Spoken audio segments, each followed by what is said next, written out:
নবীজি বলেছেন, কেউ যদি ফজরের নামাজ জামাতে পড়ে তারপরে সালাম ফিরানোর পর ওই জায়গাতেই বসে থাকে এবং জিকির আজগার করতে থাকে, সুবহানাল্লাহ 100 বার পড়লো, আস্তাগফিরুল্লাহ 100 বার পড়লো, ঠিক আছে, লা ইলাহা ইল্লাল্লাহ ওয়াহদাহু লা শারীকা লাহ লাহুল মুলকু ওয়া লাহুল হামদু ওয়া হুয়া আলা কুল্লি শাইইন কাদির, এগুলো পড়লো, তারপরে ধরেন দরুদ শরীফ পড়লো ইত্যাদি, জিকির আজগার শেষ করে সূর্য উঠে যাওয়ার পরে সে যদি 2 রাকাত নামাজ পড়ে, মাত্র 2 রাকাত, সে ফিরে যাবে একটা কবুল হজ, একটা কবুল ওমরার নেকি নিয়ে ফিরবে ইনশাআল্লাহ।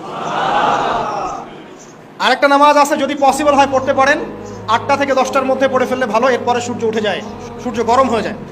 সেটা হলো আপনার এই চাশতের নামাজ, যেটাকে আমরা বলি সলাতুদ দুহা, চাশতের নামাজ। আমরা অনেকে রিজিকের সমস্যায় ভুগি না, দারিদ্রতা, রিজিকের সমস্যা, আমাদের অভাব, এই সমস্যা আছে না?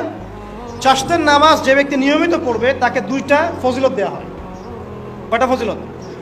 চাশতের নামাজ যে ব্যক্তি নিয়মিত পড়ে তার 2টা স্পেশাল ফজিলত। এক, তাকে দ্বীনের জ্ঞান দেওয়া হবে, ইলম মুখস্থ ক্ষমতা দেওয়া হবে, আপনি হিফজ ক্ষমতা বেড়ে যাবে, কোরআন সুন্নাহ মুখস্থ রাখতে পারবেন ভালো ইনশাআল্লাহ, আল্লাহর পক্ষ থেকে বুঝ দেওয়া হবে। আরেকটা হচ্ছে আপনার দারিদ্রতা আল্লাহ পাক দূর করে দেবেন।